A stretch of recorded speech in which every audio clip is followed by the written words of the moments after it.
Hi folks, welcome to this Lake Fork Report.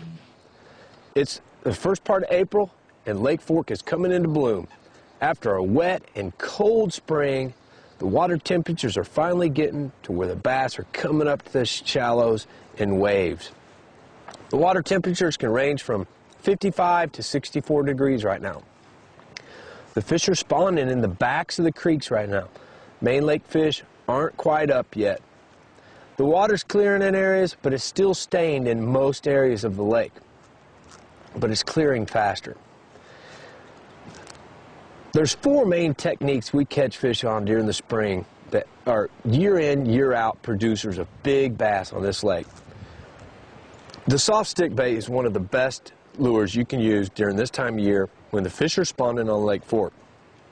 The diamondback rattlesnake by GrandeBass is one of my favorites because of the size, the water displacement by the big rings, and the action that this lure has.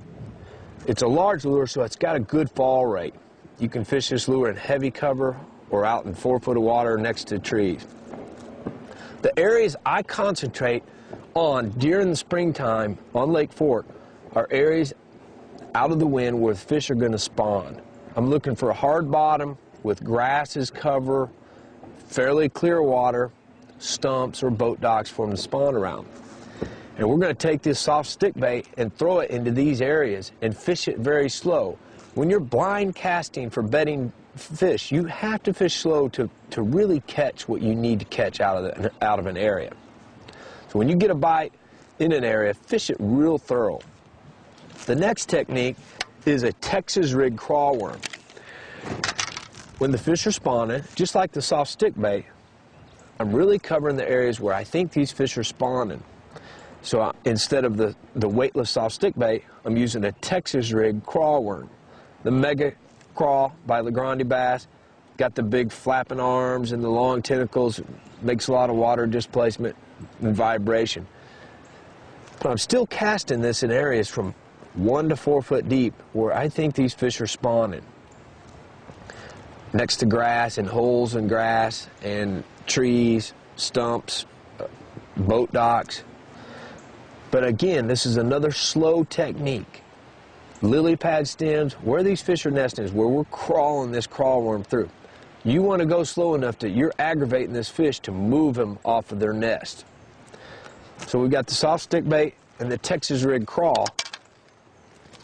When conditions aren't right for fishing slow for these spawning fish, I'm going to go ahead and move around early in the morning if it's windy or cloudy and I can't see or I can't keep the boat still long enough.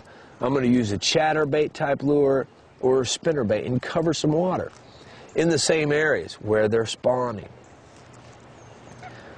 Colors have been more chartreuse this year because of all the stained water. Chartreuse and white, and chartreuse.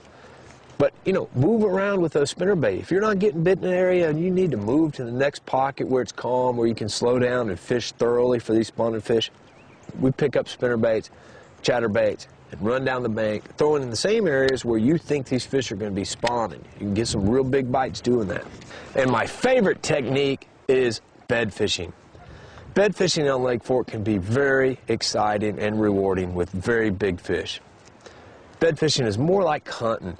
You're looking for these fish, you spot them, you kind of stalk them, get your boat in the right angle, right position, and then you aggressively fish for one fish, and you capture that fish, take pictures, and put them back.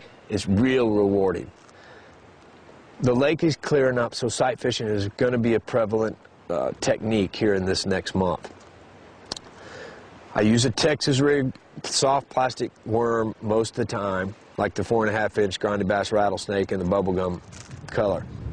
The color's not really that important to the fish. It's more important to us fishermen because you can see this color in 2 or 3 foot of water or 4 foot of water. And when you see it disappear, you can set the hook.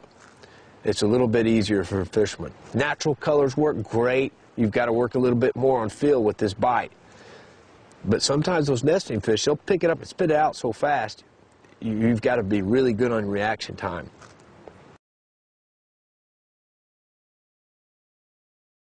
Putting boats around nesting fish I really try to be ginger around the nest, so I'm not going to prop wash all the eggs off these nests. We've got a great resource here in Texas at Lake Fork, and we want to protect it and let these fish. We're gonna fish for them on the nest, but let's try to keep them to where they can get their spawning done by not running over their nest or abusing the fish when we get them up out of the boat. Let's catch them and put them back in the water real quick so they can get back to their nesting activities. So, Lake Fork, she's in full bloom. Big bass are moving up, and you know, until next report, good fishing. I'm Lance Fick.